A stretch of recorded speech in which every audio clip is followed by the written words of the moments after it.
2019 hebben Imke en ik alles achtergelaten in Nederland om op wereldreis te gaan. We bezoeken meerdere continenten om zoveel mogelijk verschillende culturen en natuur te kunnen ontdekken.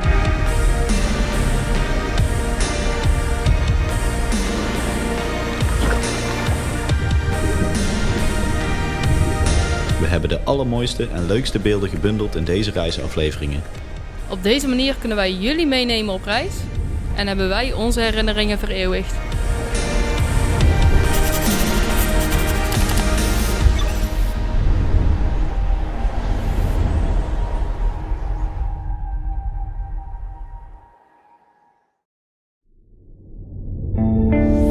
Kirgizië.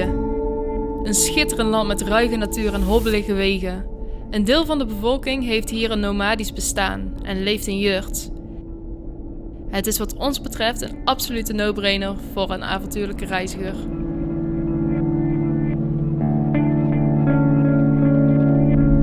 Als hij zegt, volg deze weg.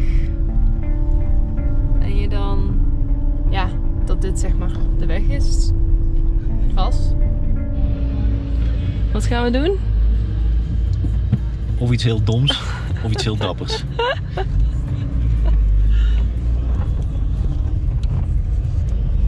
Ze kennen hier niet echt bruggen. Ja, draaien.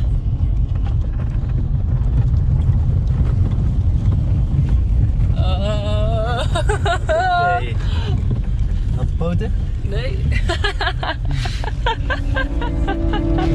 Auto is goed. Je hoeft hier niet echt je best te doen om een prachtige kampeerplek te vinden. Heb je ooit zo'n mooi kampeerplekje gezien? Nee, denk ik niet. Koetjes. Schaapjes. Helemaal niemand. Bergen op de achtergrond. Het ruikt hier naar madeliefjes. Wat zijn het? Ja, in ieder geval bloemetjes. En Imke die is aan het Thee aan het maken. thee aan het maken.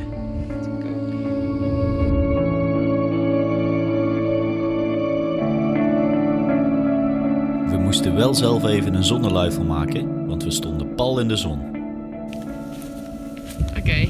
Ja, wat hebben we nou net gedaan? We hebben een mooi zitplekje en een luifeltje gemaakt, of niet? Anders zitten we hier in de brandende zon. De zon staat recht hier. En toen dachten wij, laten wij eens even de MacGyver uithangen.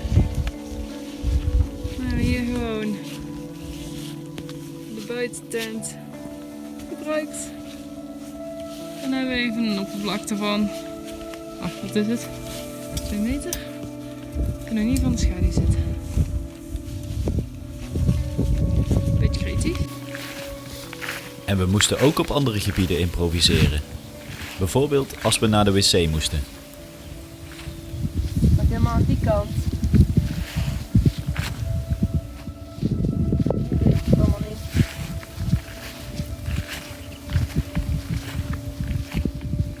Kan ook daar. ja. Wat ga je doen? Plassen. Ja. Waarom neem je dan schep mee? Omdat ik het wc-papier in de grond moet graven. Ja. Kijk. Oké. Ja, Dan zal ik je met rust laten. dat vind ik fijn. Doei. Doei.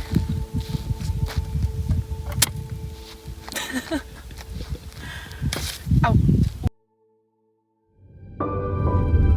Kirgizië heeft echt onze harten veroverd.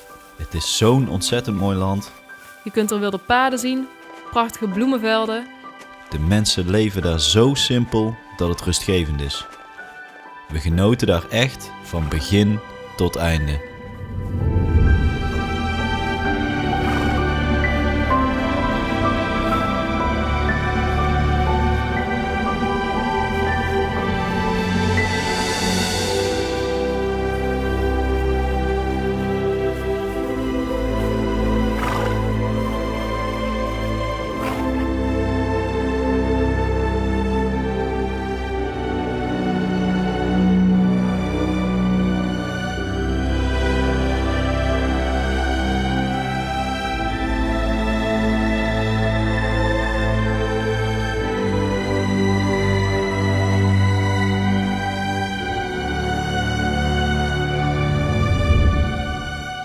En alsof het allemaal nog niet mooi genoeg was, zagen we dit schouwspel van wilde paarden.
In de wildernis kamperen betekent ook dat je overal over na moet denken.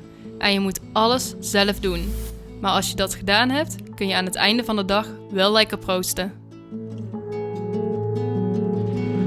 Zullen wij eens even gaan kijken wat er hier bij de rivier allemaal gebeurt. Hoi. Oké. Doei. Doei.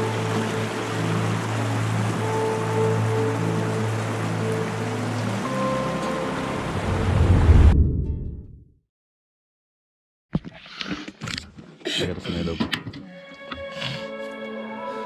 Bye bye. Bye bye Ali. Share. Bye bye.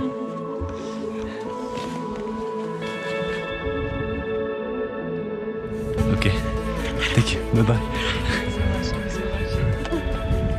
Bye bye. Bye bye.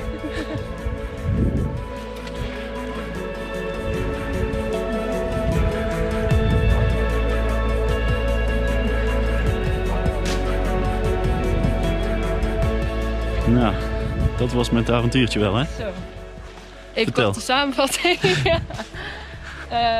We waren dus gisteren begonnen met hiken. En ze zeiden dat het een trip van 6 tot 8 uur kon zijn. En we zijn een beetje eigenwijs geweest.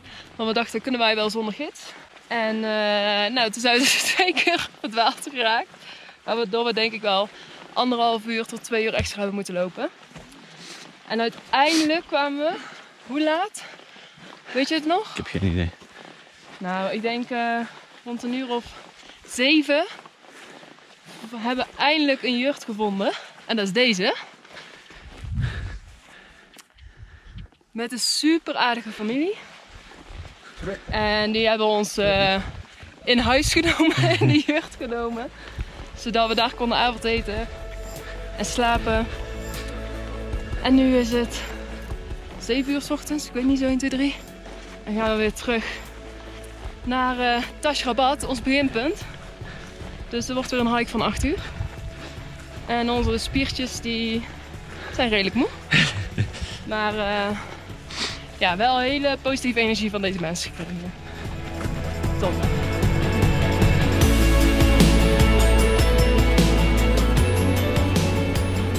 Op de terugweg worden we nog gevolgd door wilde paarden.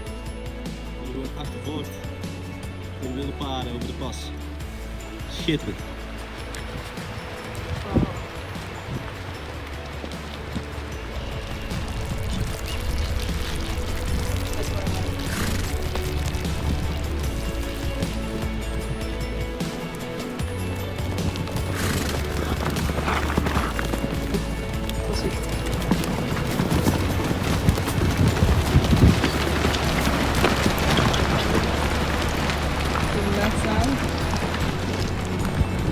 Hoog, hoog, hoog, hoog.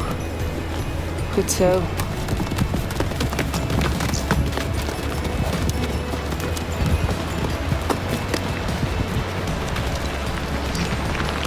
Oké dan. Ik viel. Heb jij beeld?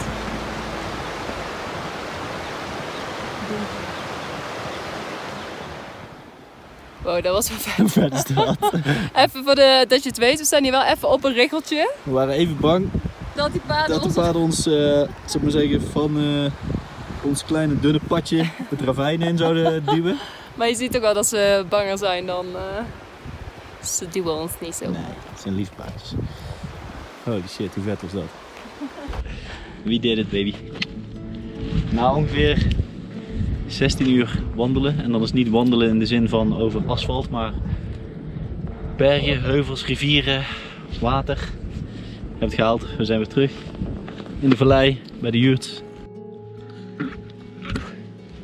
En wat is er beter onthaal? Een beter onthaal dan? Met 2 poepies. Hallo.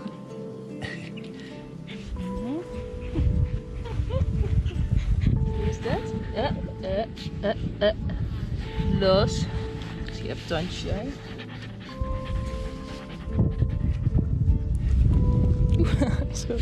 Nee, stop het. Je bent in speelmodus. Ik zie het al. Je bent in speelmodus. En dan als we het doen. Hou je van ze? Ja.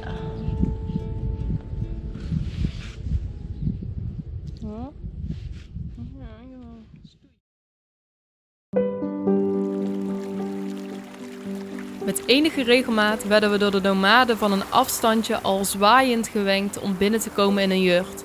Zo werden we hier uitgenodigd voor een traditionele lunch, inclusief paardenmelk.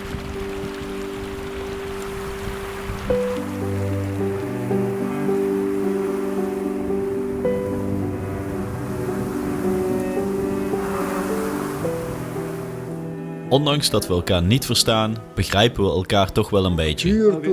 Потом Окей. посмотрим. Is het oké? Schoen uit, schoen uit, schoen Проходи. У каждого свой вкус. Как у вас потребуется вкус, ешь. Да.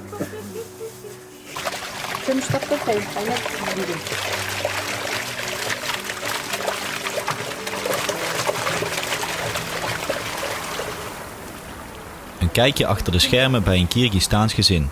Echt bijzonder. Het gezinsleven is simpel en speelt zich in en rondom de jurt af.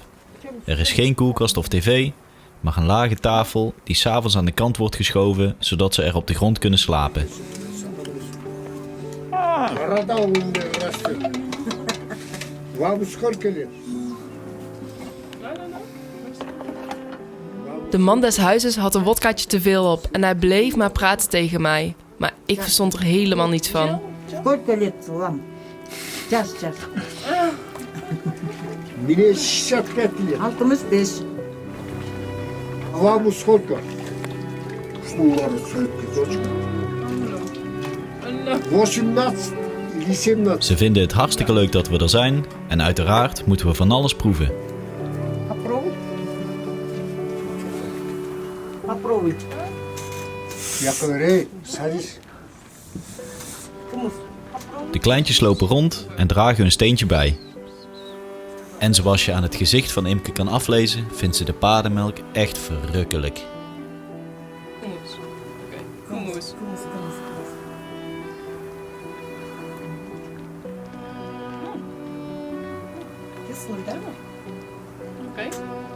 Кумыс это кислый.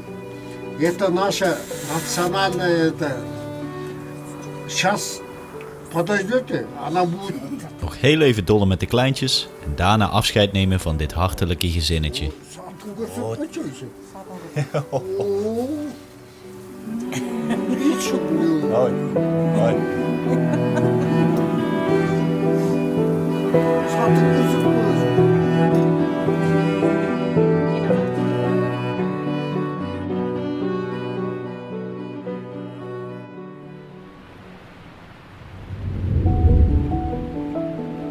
Niet alles ging van een laaien dakje. Onderweg naar een waterval in Bashkoen verloren we bijna de drone.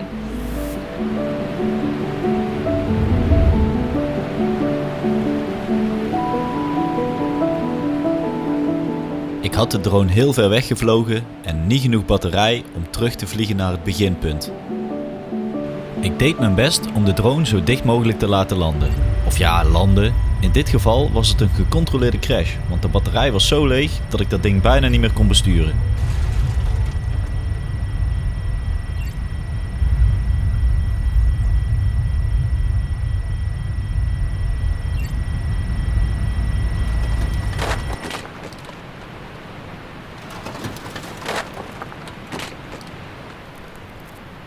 Na lang zoeken vond Imke de drone op een rots en gelukkig was de schade minimaal.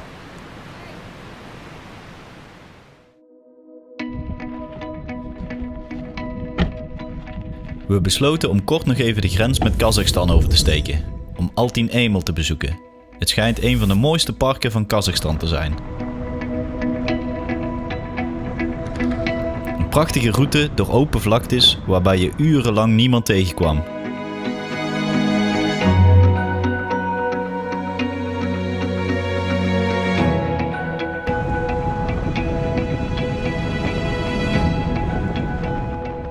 Helaas werden wij het slachtoffer van enkele scherpe stenen op de zandwegen. En niet 1 keer, maar 2. Toevallig kwam er precies een auto voorbij toen we lek reden. Het was de enige die we zagen die dag. We konden de enige reserveband die we hadden verwisselen, maar toen hadden we nog steeds de andere band die lek was. Er was geen telefonisch bereik, niemand in de buurt en de jongens die ons geholpen hadden moesten weer door. We konden dus maar 1 ding doen. Proberen terug te rijden naar het begin van het nationale park. Met 1 lekke band.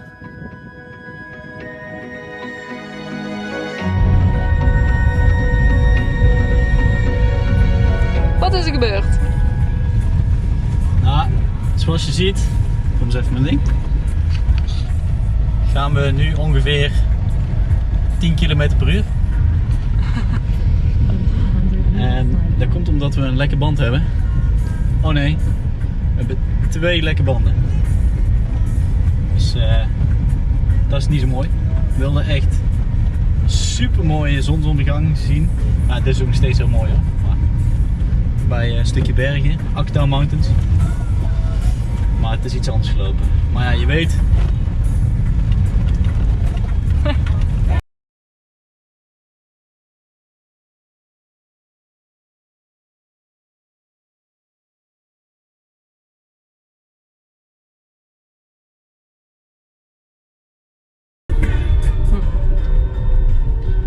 Nog 1 kilometer en dan zijn we bij de checkpoint en hopelijk is daar nog iemand, maar we vrezen van niet omdat die om 8:30 gesloten is en het is nu 8:15.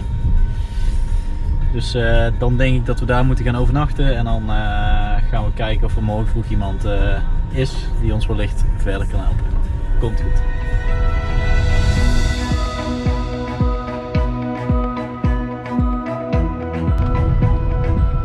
Ziet, is het al licht aan het worden? Wat is er allemaal gebeurd? Goedemorgen. Het is 4:15 's ochtends. En ik denk dat we weer even een tijdelijke oplossing hebben. Onze banden zijn namelijk geplakt door 2 Kazachstaanse gasten. Voor 15.000 tenge. Dat is ongeveer, wat is het? Rond de €30, 25. Ja. Dus wij gaan nu terugrijden naar het eerste plaatsje waar we even de banden kunnen laten controleren. Autootje oppoetsen en dan gaan we het weer het plan de campagne maken. Dus Ja, en hoe zijn die natuurlijk geplakt? Die zijn om 2 uur 's nachts de banden opkomen halen. Die gasten zijn gewoon 4 uur lang deze kant op gereden in de nacht. En weer terug met de banden. En weer terug om ze terug te geven en erop te zetten. Dus respect voor die gasten. En, Ja. ze hadden flink wat bier gezopen, maar dat maakt niet uit. Ze hebben ons geholpen, dus respect voor die mannen. Ja. Wordt vervolgd. Het voordeel is wel, als je zo vroeg op pad bent, dat je een schitterende zonsopgang kan meepakken.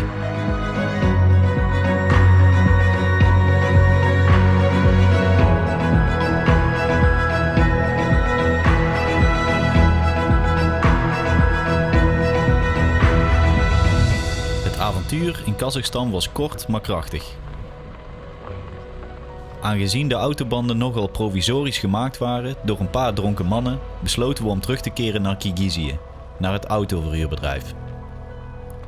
Het was wel een goede test voor ons volgende avontuur.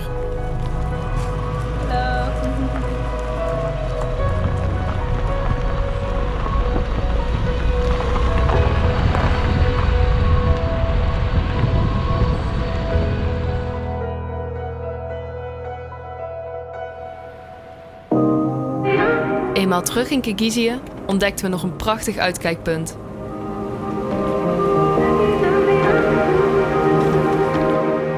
We parkeren de auto en staren in de verte. Hier doen we het allemaal voor.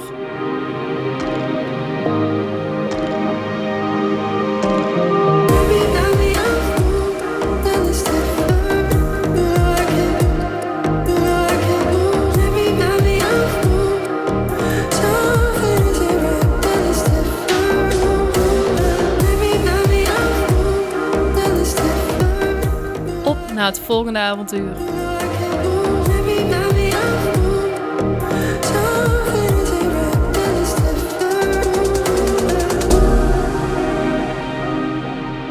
Dit is de Pamir Highway. De volgende keer, de Pamir Highway. We gaan letterlijk en figuurlijk onze grenzen verkennen. En dat is Afghanistan.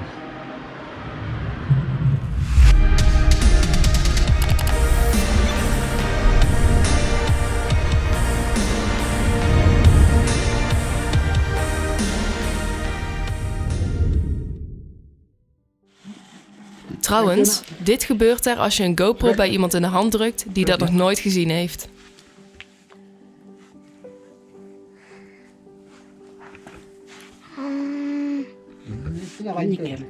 Ja, als Anda geen zegt dat.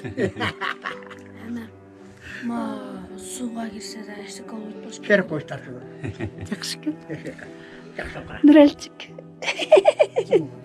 Wat een heerlijk gezinnetje was dit.